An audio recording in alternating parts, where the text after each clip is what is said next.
An old preacher once said, "If you have a big God, your troubles become small." So let's do our best to study God. Psalm 139, 1 through 3. O Lord, thou hast searched me and known me. Thou knowest my downsitting and mine uprising. Thou understandest my thoughts afar off. Thou compassest my path and my lying down, and art acquainted with all my ways. Psalm 147, verse 5. Great is our Lord, and of great power. His understanding is infinite. Ezekiel chapter 11, verse 5. And the Spirit of the Lord fell upon me, and said unto me, Speak. Thus saith the Lord, Thus ye said, O house of Israel, for I know the things that come into your mind, every one of them. Hebrews chapter 4, verse 13.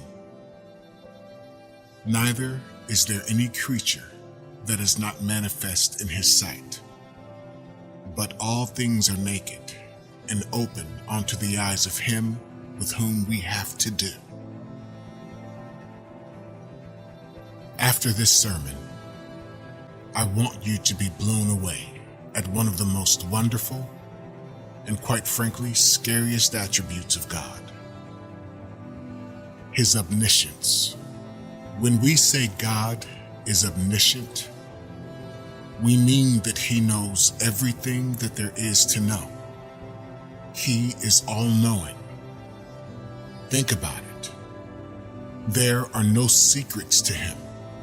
There is nothing outside of the scope of His wisdom, understanding, or attention. His knowledge is perfect. For you and I to learn, we have to study or go through experience. But God doesn't. He knows everything. There is never anything that ever happened or that will ever happen that God is unaware of. More so, there is nothing that can defy the understanding and wisdom of the Most High. He knows everything about everyone. He knows everything about you. Not the you present to others, the real you. Not the you present at church. He knows the real you. A man once said, I've been married to my wife for 43 years, and there is still stuff about her that surprises me. There is nothing you can do in your life that will surprise God. He is all-knowing. God has never been surprised. Never in the history of God has He had to say, well, I didn't see that coming. God knows everything about everyone. Before you make a decision, God knew what you would decide. And God knew the repercussions of your decision.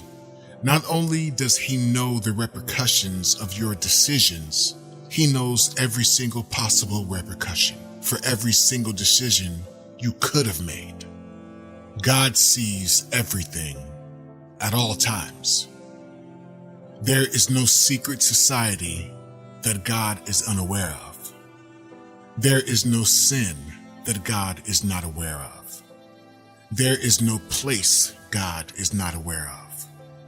God knows everything and sees everything. I wonder at the way many people think they can hide from God and do things without His awareness. God made us in the excellence of his wisdom and gave us just a little fraction of his ability.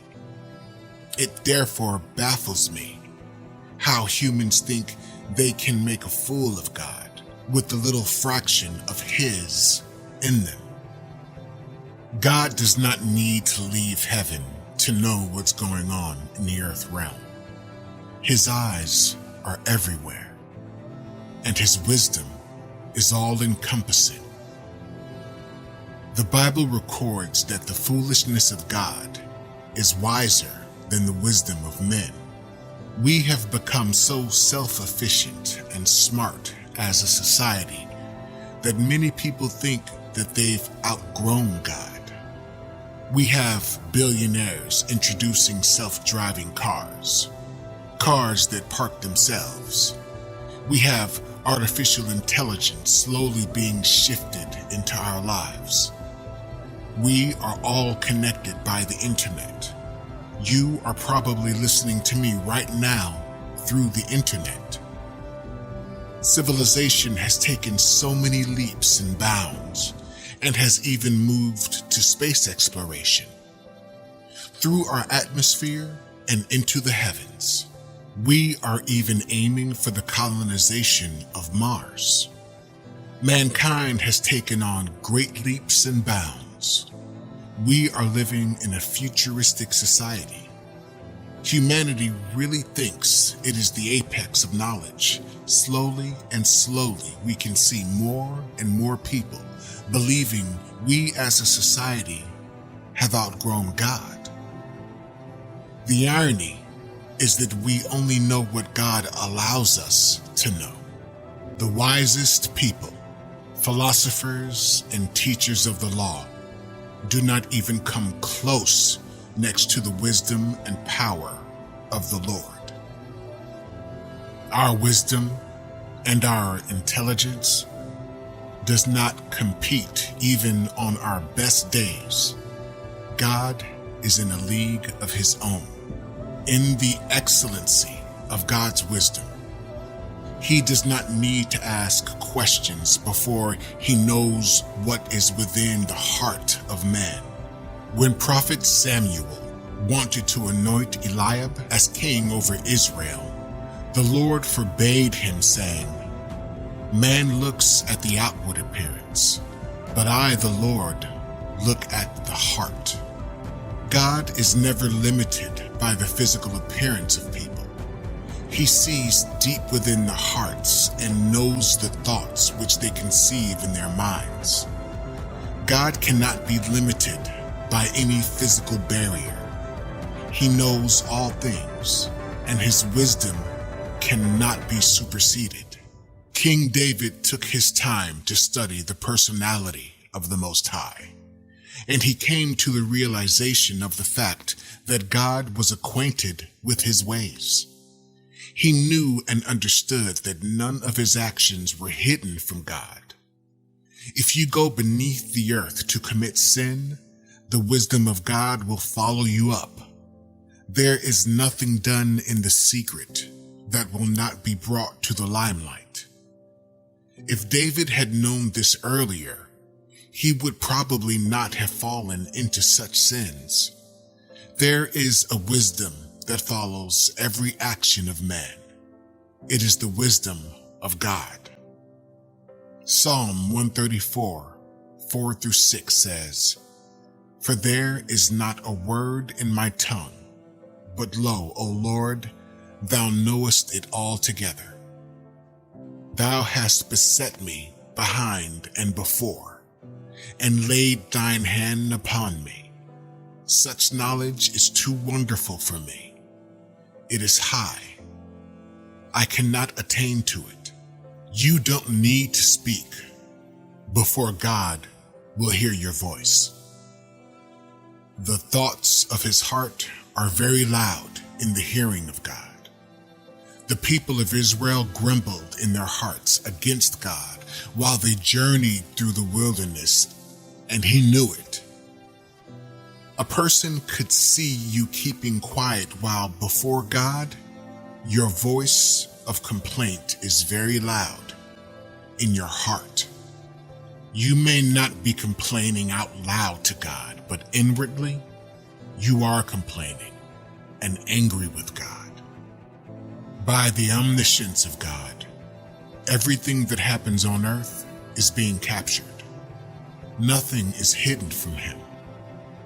David admitted that the knowledge of God is too wonderful to be fathomed.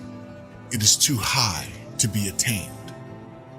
The Bible does not reveal a God who sits on the edge of his throne, anxiously awaiting man's next move in order that he might take a counter move. God is not nervous about your next move. God has always known all things which will take place.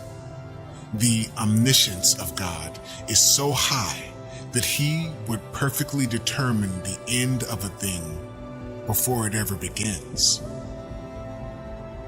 God does not have the feeling of insecurity that many people have. He sits in heaven and does whatever pleases him. He doesn't have to keep moving around like the devil to know what is happening anywhere.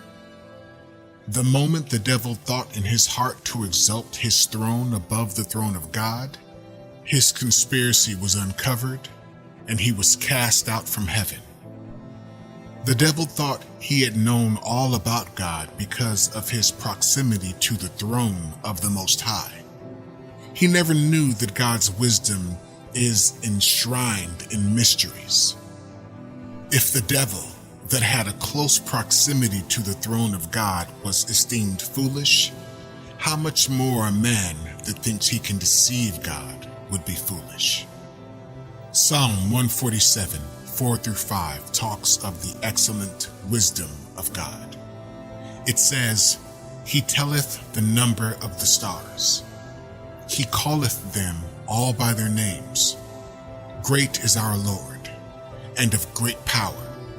His understanding is infinite." Up till now, science and technology put together has not been able to determine the number of stars that are in space. But the Lord who excels in wisdom knows them all by name. There are over 2 billion galaxies of stars in space, and yet God can number and name them. Jesus said that God knows the very number of the strands of hair we have on our heads. You can imagine how versatile our God is. There is no amount of words that can explain his wisdom.